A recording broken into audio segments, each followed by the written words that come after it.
కాకతీయ సామ్రాజ్యం బిట్స్ చూసుకున్నట్లయితే కాకతీయుల యొక్క మూల పురుషుడు వెన్నభూపతి. కాకతీయ రాజస్థాపకుడు మొదటి బేతరాజు. కాకతీయ రాజస్థాపకుడు మొదటి బేతరాజు. కాకతీయ రాజపాలకులలో చివరి సామంతరాజు ఎవరు అంటే రెండవ ప్రోలరాజు. చివరి సామంతరాజు రెండవ ప్రోలరాజు. కాకతీయ రాజపాలకులలో మొదటి స్వాతంత్ర పాలకుడు రుద్రదేవుడు. ఎవరు మొదటి స్వాతంత్ర పాలకుడు వచ్చేసి రుద్రదేవుడు. కాకతీయుల రాజధాని ఏంటి అంటే ఓరుగల్లు. బయ్యారం చెరువు శాసనం ప్రకారము కాకతీయులు ఏ వంశానికి చెందిన వాళ్ళు అంటే దుర్జయ వంశం అంట. దుర్జయ వంశము బయ్యారం శాసనం ప్రకారము. కాకతీయ అనగా కుష్మాండం, దీన్నే గుమ్మడి అని కూడా అర్థము. మాగల్లు శాసనం ప్రకారం కాకతీయులు సామంతమిట్ట వంశానికి చెందిన వాళ్ళు. మాగల్లు శాసనం ప్రకారం ఏంటి, సామంత బిట్ట వంశానికి చెందిన వాళ్ళు. మాగల్లు శాసనము ప్రకారం కాకతీయుల మూల పురుషుడు ఎవరంటే కాకర్త్య గండన. మాగల్లు శాసనం ప్రకారము కాకతీయుల యొక్క మూల పురుషుడు కాకర్త్య గండన. నెక్స్ట్, కాకతీయులు 10 నుంచి 12 శతాబ్దాల మధ్య రాష్ట్రకూటులకు సామంతులుగా ఉండి ఏ చిహ్నాన్ని తమ రాజచిహ్నంగా ఉండేది అంటే గరుడ చిహ్నం అంట. కాకతీయుల కాలంలో మరాఠా ప్రాంతాన్ని పరిపాలించింది ఎవరు అంటే యాదవులు. బయ్యారం చెరువు శాసనము కాకతీయుల వంశవృక్షం గురించి తెలియజేస్తుంది. చోళులను జయించి చోడక్షపాల అనే బిరుదును పొందిన సామంత కాకతీయ రాజు ఎవరు అంటే మొదటి బేతరాజు. హన్మకొండలో కేసరి సముద్రమును త్రవ్వించిన కాకతీయ రాజు ఎవరు అంటే మొదటి ప్రోలరాజు. నెక్స్ట్, మొదటి ప్రోలరాజు యొక్క బిరుదులు చూసుకున్నట్లయితే మొదటి ప్రోలరాజు బిరుదులు ఏంటి అంటే కాకతీ వల్లభ, అరిగజ కేసరి, సమధిగత పంచమహాశబ్ద. హన్మకొండ దగ్గర శివపురం అనే గ్రామాన్ని నిర్మించి అక్కడ బేతేశ్వరాలయాన్ని నిర్మించిన కాకతీయ రాజు ఎవరు? శివపురం దగ్గర బేతేశ్వరాలయము రెండవ బేతరాజు. బేతరాజే నిర్మించాడు. ఆయన ఎవరు అంటే రెండవ బేతరాజు. రెండవ బేతరాజుకు శివదీక్ష ఇచ్చిన శైవ మతాచార్యుడు ఎవరు అంటే రామేశ్వర పండితుడు. రెండవ బేతరాజుకి శివదీక్షనిచ్చాడు శైవేశ్వర మతాచార్యుడు వచ్చేసి రామేశ్వర పండితుడు. గొప్ప రాజనీతివేత్త అయిన వైజాండధీశుడు ఏ కాకతీయ రాజు యొక్క సేనాని అంటే రెండవ బేతరాజు యొక్క సేనాని. పేదరికాన్ని రూపుమాపి దారిద్ర్య విద్రావణం అనే బిరుదు పొందిన కాకతీయ రాజు ఎవరు అంటే రెండవ ప్రోలరాజు. హన్మకొండ 1000 స్తంభాల గుడి శాసనం క్రీస్తు శకము 1163లో ఎవరు వేయించారు అంటే రుద్రదేవుడు. 1000 స్తంభాల శాసనాన్ని వేయించింది రుద్రదేవుడు. ఎప్పుడు అంటే 1163లో 1000 స్తంభాల హన్మకొండ 1000 స్తంభాల గుడి శాసనము. ఈ 1000 స్తంభాల గుడి శాసనాన్ని రచించిన కవి ఎవరు అంటే అచితేంద్రుడు. ఇక్కడ వేయించింది ఎవరు అంటే రుద్రదేవుడు, రచించింది ఎవరు అంటే అచితేంద్రుడు. ఏ శాసనం రుద్రదేవుని వినయభూషణుడు అని పేర్కొన్నదంటే ద్రాక్షారామ శాసనము. రుద్రదేవుని వినయభూషణుడు అన్నది ద్రాక్షారామ శాసనము. నెక్స్ట్, ద్రాక్షారామం శాసనాన్ని ఎవరు వేయించారు అంటే ఇనాంగాల బ్రహ్మిరెడ్డి. ఇనాంగాల బ్రహ్మిరెడ్డి. ఎవరి కాలంలో ఓరుగల్లు కోట నిర్మాణం ప్రారంభమైందంటే రెండవ ప్రోలరాజు కాలంలో. నెక్స్ట్, కాకతీయ రాజ్య భారాధౌర్య బిరుదు ఎవరికి కలదు అంటే రేచర్ల రుద్రారెడ్డి. ఆంధ్రరాయ స్థాపనోచార్య అనే బిరుదు రేచర్ల రుద్రారెడ్డికి ఉంది. కాకతీయ రాజ్య భారాధౌర్య బిరుదు ఉంది ఈయనకే, రేచర్ల రుద్రారెడ్డికే. ఆంధ్రరాయ స్థాపనోచార్య అనే బిరుదు కూడా ఉంది. గజపతి దేవుడు ఓడించిన ఏకైక యుద్ధం ముత్తుకూరు యుద్ధంలో ఎవరి చేతిలో ఓడిపోయాడు? గజపతి దేవుడు ఒకటే ఒక యుద్ధంలో ఓడిపోయాడంట. ఆ యుద్ధం పేరేంటంటే ముత్తుకూరు యుద్ధం అంట. ఎవరి చేతిలో అంటే సుందర పాండ్యన్ చేతిలో.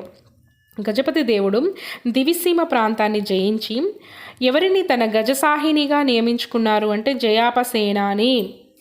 నెక్స్ట్, గజపతి దేవుడు కటక్ను జయించి ఏ బిరుదుని పొందాడంటే చోడ కటక చూరాకార. కటక్ అనే బిరుదు, ఈ కటక్ అనే ఉంటుంది అవార్డు, అందులోనే ఆన్సర్ టిప్. సంస్కృతంలో నీతిసారం అనే గ్రంథం ఎందులో ఉందంటే సంస్కృతంలో ఉంది. దాన్ని ఎవరు, ఏ పాలకుడు గ్రంథాన్ని రచించిన కాకతీయ పాలకుడు ఎవరు అంటే నీతిసారాన్ని రచించింది రుద్రదేవుడు. గణపతి దేవుని కాలంలో 72 నియోగాధిపతిగా పనిచేసింది ఎవరు అంటే గాంగేయ సాహిని. 72 నియోగపతి గాంగేయ సాహిని. రుద్రమదేవి పట్టాభిషేకం గురించి తెలియజేయు శాసనం ఏంటంటే దుర్గి శాసనము. రుద్రమదేవి యొక్క పట్టాభిషేకం గురించి తెలియజేసేది దుర్గి శాసనము. రాజ పీతామహంక అని బిరుదు గల కాకతీయ సేనాని ఎవరు అంటే రేచర్ల ప్రసాదిత్యుడు. క్రీస్తు శకము 1163లో హన్మకొండలో 1000 స్తంభాల గుడిని కట్టించిన కాకతీయ పాలకుడు ఎవరు అంటే రుద్రదేవుడు. క్రీస్తు శకము 1163లో హన్మకొండలో 1000 స్తంభాల గుడిని కట్టించిన కాకతీయ పాలకుడు ఎవరు అంటే రుద్రదేవుడు. 1000 స్తంభాల గుడి పోషణకు రుద్రదేవుడు ఏ గ్రామాన్ని దానంగా ఇచ్చాడంటే మద్ది చెరువు. రుద్రదేవుడు ఏ గ్రామాన్ని దానంగా ఇచ్చాడు? మద్ది చెరువు. వర్తకులకు అభయమిస్తూ క్రీస్తు శకము 1244లో మోటుపల్లి అభయశాసనాన్ని వేయించింది ఎవరు అంటే మోటుపల్లి అభయశాసనం వచ్చేసి గజపతి దేవుడు. ఏ ఇయర్ అంటే 1244లో అభయశాసనాన్ని వేయించాడు. మోటుపల్లి అభయశాసనం గజపతి దేవుడు. ఓరుగల్లులో సహస్రలింగాలయమును కాకతీయ పాలకుడు ఎవరు నిర్మించారు అంటే గజపతి దేవుడు. సహస్రలింగాశ్రయము ఓరుగల్లులో. సుండెల్ల గ్రామ శాసనము ఏ కాకతీయ పాలకుని గురించి తెలియజేస్తుందంటే మహాదేవుడు. కాకతీయులు రుద్రదేవుడు విశాలమైన శ్రీశైలం అడవి ప్రాంతాన్ని చెరకు నాయకులకు అప్పగించాడని తెలియజేయ శాసనం ఏంటంటే రుద్రదేవుడు అప్పగించాడంట చెరకు నాయకులకి. జమ్ములూరు శాసనంలో ఉందంట ఇదంతా. విద్యాభూషణుడు అనే బిరుదు ఎవరికి అంటే రుద్రదేవునికి. రుద్రదేవుడు తన మొదటి దండయాత్ర దమ్మరాజ్యంపై చేశాడు. రుద్రదేవునికి సైనిక విజయాలను 1000 స్తంభాల గుడి శాసనం తెలియజేస్తుంది. 1000 స్తంభాల గుడి. యాదవరాజు జైతుగి చేతిలో రుద్రదేవుడు మరణించాడు. ఎవరి చేతిలో మరణించాడు? జైతుగి చేతిలో మరణించాడు. గణపతి దేవుని కాలంలో వేశ్యలు బిచ్చగాళ్ళ నుండి వసూలు చేసే శిస్తుని ఏమని అనేవారంటే గణాచారి. 6000 దూషక అనే బిరుదుగల గణపతి దేవుని యొక్క మంత్రి ఎవరు అంటే ప్రోల భీమనాయకుడు. రుద్రమదేవి కాలంలో కాకతీయ రాజ్యంపై దాడి చేసిన యాదవరాజు వచ్చేసి మహాదేవుడు. యాదవరాజు మహాదేవుని దాడిని తిప్పుకోవటంలో ముఖ్య పాత్ర వహించిన రుద్రమదేవి సేనాని ఎవరంటే సింధభైరవుడు. రుద్రమదేవి మరణం గురించి తెలియజేయ శాసనం వచ్చేసి చందుపట్ల శాసనము. ఆమె మరణం గురించి తెలియజేసేది చందుపట్ల శాసనము. చందుపట్ల శాసనాన్ని వేయించింది ఎవరు? పువ్వులమువ్వడి. చందుపట్ల శాసనాన్ని వేయించింది పువ్వులమువ్వడి. చందుపట్ల శాసనాన్ని ఏ తేదీన వేయించారు అంటే 1289 నవంబర్ 22 1289 క్రీస్తు శకము. ఏ యుద్ధంలో రుద్రమదేవి కడపరాజు కాయస్థ అంబదేవుని చేతిలో మరణించిందంటే త్రిపురాంతక యుద్ధము. ఇటలీకి చెందిన మార్కోపోలో అనే ప్రముఖ యాత్రికుడు ఏ కాకతీయుని పాలకుని కాలంలో కాకతీయ సామ్రాజ్యాన్ని సందర్శించాడంటే రుద్రమదేవి. మార్కోపోలో అంటే రుద్రమదేవి. కాయస్థ అంబదేవుడు అతని మిత్రులైన పాండ్య యాదవ సేనాలను ఎదుర్కొనడానికి త్రిముఖ వ్యూహాన్ని అనుసరించి కాకతీయ పాలకుడు ఎవరు అంటే రెండవ ప్రతాపరుద్రుడు. కాకతీయ రెండవ ప్రతాపరుద్రుడు ఎవరి కుమారుడు అంటే ముమ్ముడమ్మ కుమారుడు. క్రీస్తు శకము 1291లో ప్రతాపరుద్రుని సైన్యాలు కాయస్థరాజు అంబదేవుని యొక్క కేంద్ర స్థావరమైన త్రిపురాంతకంపై దాడి చేసి విజయం సాధించాయి. ఈ ప్రతాపరుద్రుని సైన్యాలకు నాయకత్వం వహించిన కాకతీయ సేనాని ఎవరు అంటే ఇందులూరి అన్నదేవుడు. నెక్స్ట్ రెండవ ప్రతాపరుద్రుడు సకలవీడు శాసనం వేయించాడు. ఈయన రుద్రమదేవి బీదరకోట శాసనం వేయించింది. గణపతి దేవుడు మోటుపల్లి అభయ శాసనం వేయించాడు. రుద్రదేవుడు గణప వరం శాసనము. రెండవ ప్రతాపరుద్రుడు సకలవీడు శాసనము, రుద్రమదేవి బీదరకోట శాసనము, గణపతి దేవుడు మోటుపల్లి అభయ శాసనము, రుద్రదేవుడు గణపవరం శాసనము. రేచర్ల రుద్రుడు వచ్చేసి చేబ్రోలు శాసనము. రేచర్ల రుద్రుడు చేబ్రోలు శాసనము. జయాపసేనాని గణపేశ్వర శాసనము. రెండవ బేతరాజు కాజిపేట శాసనము. అంబదేవుడు త్రిపురాంతక శాసనము. గణపతి దేవుని పరిపాలన కాలానికి సంబంధించి తొలి శాసనం కరీంనగర్ జిల్లా మంతెన శాసనాన్ని ఎప్పుడు వేయించారు అంటే 1199లో క్రీస్తు శకము డిసెంబర్ 26న. కాకతీయ రాజ్యంపై ఢిల్లీ సుల్తాన్ల తొలి దండయాత్ర 1303వ సంవత్సరంలో. కాకతీయులు ఏ సంవత్సరంలో మొట్టమొదటిసారిగా ఢిల్లీ సుల్తాన్లకు సామంతులయ్యారంటే క్రీస్తు శకం 1309లో సామంతులయ్యారు. కాకతీయులు ఢిల్లీ సుల్తాన్లకు మొదటిసారి సామంతులు అయినప్పుడు ఢిల్లీ సుల్తాన్ ఎవరు అంటే అల్లావుద్దీన్ ఖిల్జీ. క్రీస్తు శకం 1323లో ఢిల్లీ సుల్తాన్లు కాకతీయ రాజ్యంపై దండయాత్ర చేసి కాకతీయ రాజ్యాన్ని అంతం చేశారు. ఈ దండయాత్రకు నాయకత్వం వహించింది మొహమ్మద్ బిన్ తుగ్లక్. నెక్స్ట్ రెండవ ప్రతాపరుద్రుని బంధించి ఢిల్లీకి బందీగా తీసుకెళ్తుండగా మార్గమధ్యంలో నర్మదా నదిలో దూకి ఆత్మహత్య చేసుకున్నాడని తెలియజేయు శాసనం వచ్చేసి విలాస తామ్ర శాసనము. విలాస తామ్ర శాసనాన్ని వేయించింది ప్రోలయ నాయకుడు. ది కాకతీయ అనే గ్రంథాన్ని రచయిత ఎవరు అంటే పివి పరబ్రహ్మ శాస్త్రి. కాకతీయుల పరిపాలనా విధానాన్ని సెగ్మెంటరీ స్టేట్ పరిపాలనా విధానమని వర్ణించిన చరిత్రకారుడు ఎవరంటే బార్టెన్ స్టీన్. కాకతీయుల పరిపాలనా విధానాన్ని మెట్రోపాలిటన్ పరిపాలనా విధానమని వర్ణించిన చరిత్రకారుడు ఎవరంటే రోమిలా తాఫర్. మెట్రోపాలిటన్ రోమిలా తాఫర్, సెగ్మెంటరీ స్టేట్ అన్నది బార్టెన్ స్టీన్. కాకతీయుల కాలం నాటి అష్టాదశ తీర్థులతో ఉద్యోగుల ప్రస్తావన ఏ గ్రంథంలో ఉందంటే సకల నీతి సమ్మతం. కాకతీయుల కాలంలో పాలనలో చివరి భాగం ఏంటంటే గ్రామ పరిపాలనను అయ్యగారులు నిర్వహించేవారు. ప్రతి గ్రామానికి 12 మంది అయ్యగారులు ఉండేటోళ్ళు. ఎంతమంది? 12 మెంబర్స్. కాకతీయుల కాలంలో గ్రామంలోని భూములు రెవెన్యూ లెక్కలు చూసే అధికారి పేరు ఏంటంటే కరణం అంటారు. కాకతీయుల కాలంలోని పరిపాలన 72 శాఖల కింద విభజించబడింది. ఆ శాఖలను ఏమని పిలిచేవారంటే నియోగాలు. గణపతి దేవుని ప్రధానమంత్రి ఎవరంటే మాల్యాల హేమాద్రి రెడ్డి. రుద్రమదేవి ప్రధానమంత్రి వెల్లంకి గంగాధరుడు. ప్రతాపరుద్రుడు ప్రధానమంత్రి ముప్పిడి నాయకుడు. గణపతి దేవుని పిఎం వచ్చేసి మాల్యాల హేమాద్రి రెడ్డి. రుద్రమదేవి ప్రైమ్ మినిస్టర్ వచ్చేసి వెల్లంకి గంగాధరుడు. ప్రతాపరుద్ర 2 వచ్చేసి ముప్పిడి నాయకుడు. నెక్స్ట్ సంధి విగ్రహ, విదేశాంగ మంత్రిని సంధి విగ్రహ అంటారు. ప్రాద్వివాహకుడు అంటే న్యాయాధికారి. ప్రగడ అంటే అంతఃపుర పర్యవేక్షణ అధికారి. లెంకలు అంటే రాజు యొక్క అంగరక్షకులు. నెక్స్ట్ కాకతీయుల సైనిక పాలనలో నాయంకర విధానాన్ని ప్రవేశపెట్టింది ఎవరు అంటే రుద్రమదేవి. తన రాజ్యంలో 4వ వంతు భూమిని నాయంకర్ల ఆధీనంలో ఉంచిన కాకతీయ రాజు ఎవరు అంటే ప్రతాపరుద్రుడు. కాకతీయుల కాలంలో ఏ ప్రాంతంలో సైనికులకు కావలసిన సామాగ్రిని తయారు చేసేవారు అంటే మొహరీవాడలో. కాకతీయుల కాలంలో గ్రామాలలో తాత్కాలికంగా నియమించబడ్డ న్యాయస్థానాన్ని ఏమని పిలిచేవారంటే అప్రతిష్ఠిత. నెక్స్ట్ కాకతీయుల కాలంలో వ్యవసాయం అనేది ప్రధాన వృత్తి. భూమి శిస్తు పండిన పంటలో 6వ వంతుగా ఉండేది. వ్యవసాయ భూమిని మాగాని మెట్టగా విభజించారు. కాకతీయుల కాలంలో రాజన్న శౌలి, శ్రీరాముఖి, పతంగ హోయన అనే వరి పంట రకాలు. ఇవన్నీ కూడా వరి పంట రకాలు. రాజు యొక్క సొంత పొలాన్ని రాచదొడ్డి అనేవాళ్ళు. కాకతీయుల కాలంలో భూమి శిస్తును అరి అనేవాళ్ళు. మేళ్ళ చెరువు శాసనంలో రాచదొడ్డి పొలం గురించి పేర్కొన్నారు. నెక్స్ట్ పాకాల చెరువు వచ్చేసి జగదల ముమ్మడి. రామప్ప చెరువు రేచర్ల రుద్రుడు. బయ్యారం చెరువు మైలాంబ. కటకూరు చెరువు వచ్చేసి మైలాంబ. కటకూరు చెరువు మైలమ. బయ్యారం చెరువు మైలాంబ. రామప్ప చెరువు వచ్చేసి రేచర్ల రుద్రుడు. పాకాల చెరువు జగదల ముమ్మడి. రామప్ప రేచర్ల రుద్రుడు, పాకాల చెరువు జగదల ముమ్మడి. నెక్స్ట్ కాకతీయుల కాలంలో దశబంధ అనే అధికారిని ఉండేవాడు. ఆయన పని ఏంటంటే చెరువుల సంరక్షణ. నెక్స్ట్ ముద్రాశుంకం వచ్చేసి నూనె గానుగులపై వేసే పన్ను. పుల్లరి అంటే పచ్చిక బయళ్ళపై. ముదారా అంటే ఉప్పు సంచులపై చెల్లించే పన్ను. నెక్స్ట్ ముదారా అంటే ఉప్పు సంచులపై చెల్లించే పన్ను. కిలరము అంటే గొర్రెల మంద మీద వేసే పన్ను.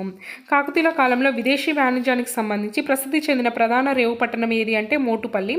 కాకతీయుల కాలంలో నానాధీశం, బీరవలంజగార వంటి సంస్థల పని ఏంటంటే విదేశీ వ్యాపార నిర్వహణ.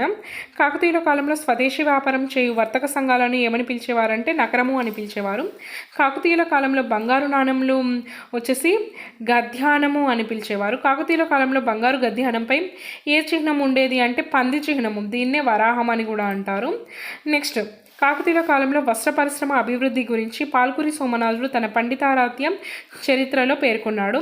కాకతీయుల కాలంలో గోల్కొండ వజ్రాలకు ప్రసిద్ధి చెందిందని మార్కో పోలో పేర్కొన్నాడు. వరంగల్లో రత్నకంబులు అనేవి నేసేవారు. కాకతీయుల కాలంలో కరీంనగర్లోని కూన సముద్రము ఏ పరిశ్రమకు అభివృద్ధి చెందిందంటే ఉక్కు పరిశ్రమ. కాకతీయుల కాలంలో మచిలీపట్నంలో మహారాజులు సైతం మెచ్చుకునే వస్త్రాలు నేసేవారని చెప్పింది ఎవరు అంటే మార్కో పోలో. కాకతీయుల యుగాన్ని శూద్రుల స్వర్ణయుగం అనేసి అంటారు. కాకతీయుల కాలంలో చతుర్వర్ణ వ్యవస్థ ఉండేది. బాల్య వివాహాలు, సతీ సహగమనం వంటి సామాజిక దురాచారాలు కూడా ఉండేవి. కాకతీయుల కాలంలో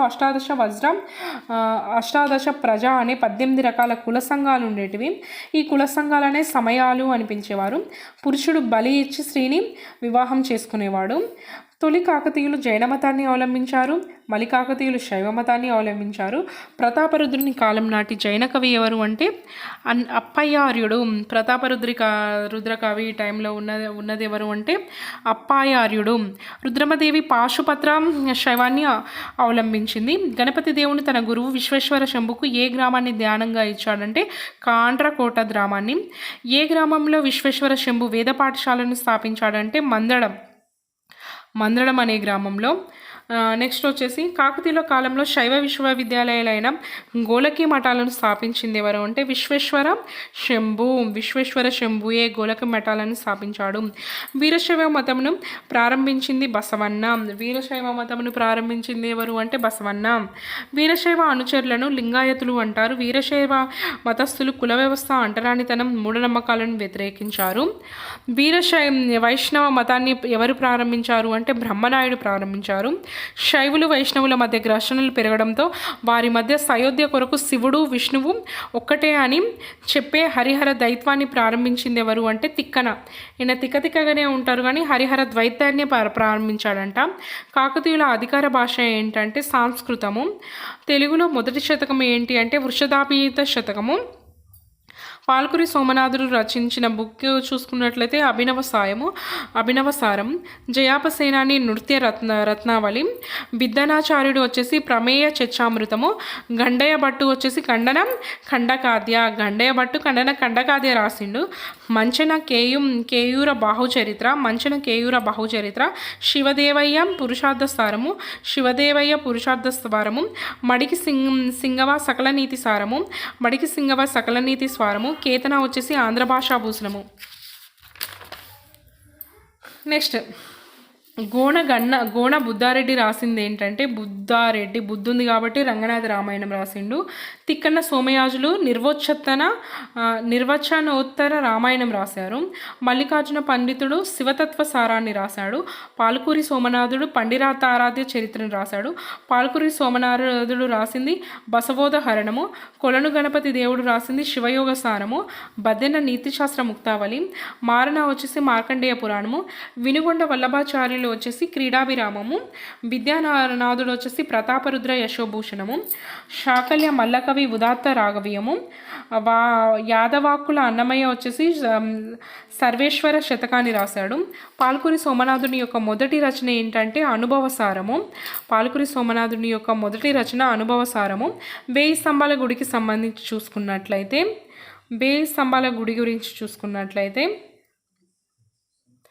ఇది త్రికూట ఆలయంగా ప్రసిద్ధి చెందింది. రామప్ప దేవాలయం ప్రస్తుతం ములుగు జిల్లా పాలంపేటలో ఉంది. ఇది ఒక శివాలయంలో దీన్ని కట్టిన శిల్పి పేరు మీదుగానే రామప్ప ఆలయం అని పిలువబడుతుంది. ఈ ఆలయ గోడలపై రామాయణ మహాభారత శిల్పాలు చక్కగా చెక్కబడి ఉంటాయి. హన్మకొండలో గల పద్మాక్షి ఆలయాన్ని ఎవరు నిర్మించారు అంటే రెండవ ప్రోలరాయుడు. నెక్స్ట్ సౌమ్యనాథ ఆలయం వచ్చేసి నందలూరు. రామలింగేశ్వర ఆలయం వచ్చేసి నందికంది. ముక్కంటీశ్వర ఆలయం వచ్చేసి పిల్లలమర్రి. ఛాయా సోమేశ్వర ఆలయం వచ్చేసి పాలగల్లు. ఏ నృత్యాన్ని డాన్స్ ఆఫ్ వారియర్ అంటారంటే పేరిణి నృత్యము. కాకతీయుల కాలంలో బాగా ప్రసిద్ధి చెందిన నృత్య కళ వచ్చేసి పేరిణి శివతాండము. ఏ గ్రంథంలో పేరిణి నృత్య భంగిమల గురించి పేర్కొన్నారు అంటే నృత్య రత్నావళి. వరంగల్లో ఒక చిత్రాలను నిర్మించి అందులో తన చిత్రించిన చిత్రాలను ప్రదర్శించింది ఎవరు అంటే మాల్చలదేవి. కాకతీయుల కాలంలోని ప్రముఖ నాట్యకర్త చిత్రకారిణి అయిన మాల్చలదేవి ఎవరి కాలానికి చెందింది అంటే రెండవ ప్రతాపరుద్రుడు. కాకతీయుల కాలం నాటి చిత్రకళను నవకాశి అంటారు. నవకాశి చిత్రకారులు కాన్వాసు గడ్డపై పురాణ మహాభారత గాథలను అత్యంత కళాత్మకంగా చిత్రీకరించేవారు.